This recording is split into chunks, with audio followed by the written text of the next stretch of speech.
Well, welcome back to Our Nation This Week. I'm Faytene, your host with the News Forum. We are still social distancing online. This is a real honor today. I have Candice Bergen, the Honorable Candice Bergen, with me. She is the official House Leader of the opposition party, the Conservative Party of Canada, is also sitting on the special COVID-19 committee and served actually in cabinet with the Harper administration as well. Thank you so much for being here with me today, Candice. Good to be with you. Thank you for having me. So Candice, give us a little update of what is happening with Parliament. Are you sitting? Are you not? What does it look like? Been lots of controversy about the construct right now. Give us a crash course on what's been happening.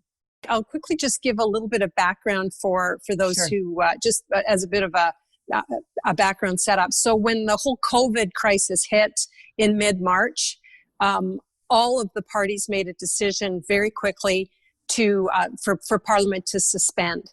And we basically suspended for a total of 3 weeks. There were already 2 weeks break in that time. So we suspended for about 5 weeks. And I think that was the responsible thing to do.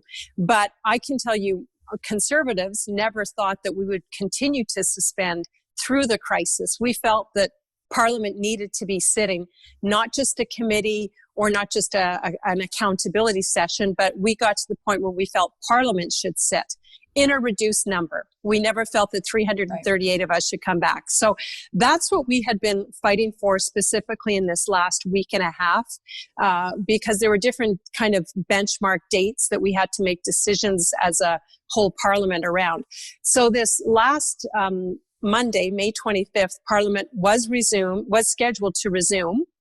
Conservatives wanted Parliament to resume with its full powers, with the power of the opposition to do our job, with the power to have opposition days, to have question periods, to be able to have private members' business. There's a lot of power that Parliament has as a group, as a body. It's why our democracy functions. And it's us meeting in person in Ottawa. And that's what Conservatives wanted to do.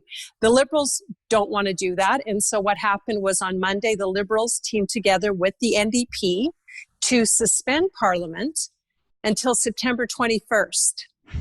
Now, in its place, they've put a committee, which is a special committee on COVID, whereby we can ask questions about other issues. But a committee has very limited powers and really very little reach. There's not a lot that we can do. So that's where we're at right now. We have what I call a fake Parliament. We have a glorified committee, and we don't have Parliament. And it's actually the time when we need Parliament more than ever. Now let's talk about where things are at right now. Exactly how many times a week will Parliament be sitting? What is that going to look like?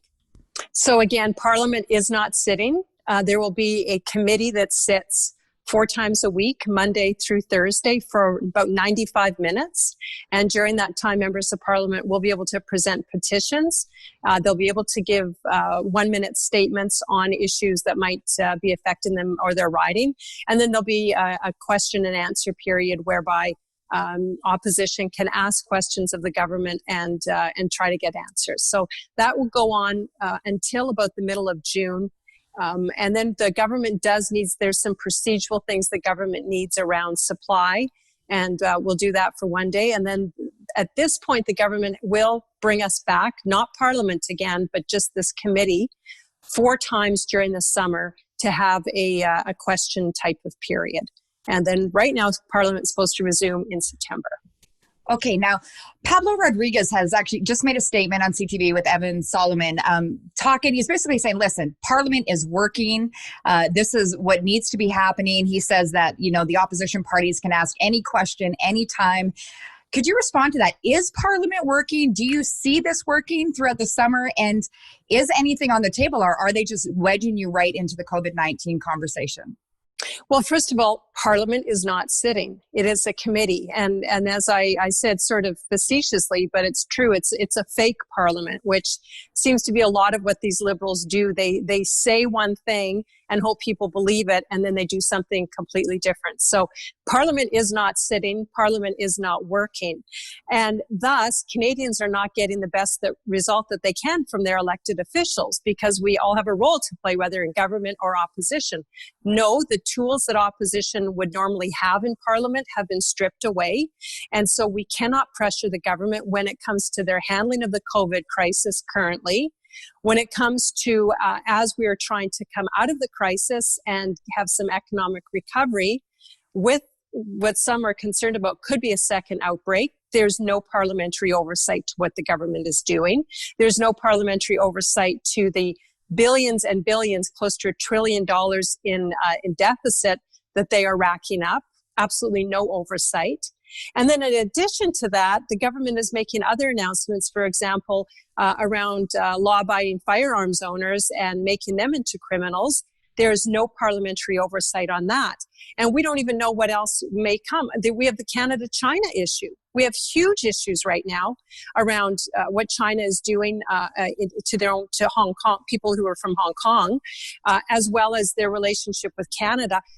Faytene, there is just a lot going on, and Parliament should be sitting so that members of Parliament can do their job. And the Liberals and the NDP have basically just bypassed democracy.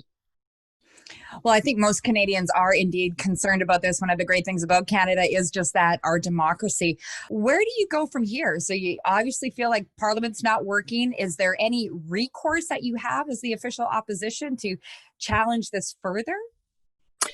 Well, in Parliament, it's a minority Parliament, but the government, if they have what we call a dance partner, they get to do what they want. And so in this case, their dance partner is the NDP.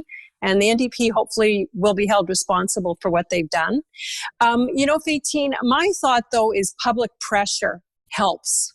And so I know I encourage people when I talk to them or when I do social media, call your member of Parliament. If you have a Liberal member of Parliament, call them often. Arrange a campaign where you can call them and say, we're not happy with this, and no, a committee is not a replacement for Parliament. So that's one way to do it. There are things that we can keep doing when we're asking these questions. We can try to put more pressure in committees, and actually the government could recall Parliament. They could say, hey, we were wrong, and we're going to recall Parliament, and they would have our full support if they decided to do that. So unfortunately, though, at this point, the Liberals are doing what they want to do, and I think it's arrogance, and I hope that definitely the Canadian public will hold them to account for this in the next election. Well, very insightful. So let's talk about just where we go from here. Coming out of COVID-19, how does Canada rebuild, Candice? Where do you see this going? We're potentially bearing the burden of $1 trillion in debt federally, as you said. How do we rebuild coming out of this? Well, the challenge is, hindsight's 2020. And so I definitely think for the whole world and Canada dealing with it when it happened, I think everyone sort of did the best that they could. The problem is we had a government leading up to this crisis that had been what I believe as irresponsible with the public purse. They did not put money away when things were good so that we would be prepared, fiscally somewhat prepared for this kind of pandemic. I would say the government also failed to respond as quickly as they should. We were asking questions back in January about closing the borders, about people coming in from China, about some of the different things that seem to take the government 2, 3, 4 weeks to catch up on. So I definitely think in terms of the federal approach, I think we're going to have to take a very serious look at how the government dealt with this, how they responded. Did they respond quickly enough? We don't feel that they did. Then there are issues, though, that are provincial. I'm from Manitoba, and Manitoba is able to open up. We're actually entering into phase 2, I believe. So we're starting to open up in a measured way. But different provinces are having a greater incident of COVID, and so they're having to be more restrained. But certainly here's the lesson, Faytene. Here's the lesson. And it's what we know. We teach our kids this. You have to be prepared for, you don't just squander your opportunities in the good times. Don't just say, eat, drink, and be merry, because tomorrow, who knows what's going to happen. That's really unwise. And we have a government that basically, when things were good, just said, just eat, drink, and be merry, because it doesn't matter about tomorrow. Well, tomorrow came, and tomorrow is today a crisis that we are dealing with, and they were not prepared. And my concern is this government hasn't learned any lessons. I would worry that if things start to improve, they'll just keep spending money. They won't say we better be responsible. Maybe we should start to be prudent. Maybe we should look at how we can be responsible with Canadian taxpayers' dollars. That's my concern. History is the best way to see what just the best way to predict the future. And I don't have a lot of confidence in this government to handle coming out of this crisis in a very good way. Okay, well, thank you for those wise comments. Let's talk snap election for just a moment here. So Angus Reid, Nanos, all the indicators are that Trudeau has been edging up a little bit in the polls through this whole crisis. The Conservatives in a vulnerable situation because of being in the midst of a leadership election. Do you think there's a possibility of a snap election here? I know this is all speculation. It is. And I've been a member of parliament for almost 12 years. I was in a minority parliament for a few of those terms. You really cannot predict when an election will happen. You have to be ready anytime. I think there's an argument to be made where Trudeau may definitely try to take advantage of the fact that we will just have a new leader elected in August. Jean Chrétien did that before when Stockwell Day became the leader of the Alliance Party. Jean Chrétien called a snap election. I wouldn't put it past Trudeau to think he's got maybe an advantage and try to call a snap election. So the point is, we don't know. We have to be ready. We have to be prudent. We have to be prepared for an election at any time when you're in a minority parliament. But truthfully, it is very hard to predict because there's a lot of factors that I'm sure the Liberals are thinking about. Polling is one of them. What might be some of the difficult issues they will be dealing with? Do they rather want to deal with those now and then have an election, or get the election over with, and then they're going to have to assess whether the risk is greater than the outcome. Well, one thing we know for sure, the next few months are going to be interesting one way or another. Sure appreciate your commentary. Sure appreciate you taking time today. I know how busy you are. Candice Bergen, she is Member of Parliament out of Manitoba, one of the longest standing members of Parliament in the caucus, and also the official leader of the House in the opposition party. Thank you for being with me today. Great to be with you. Thanks so much.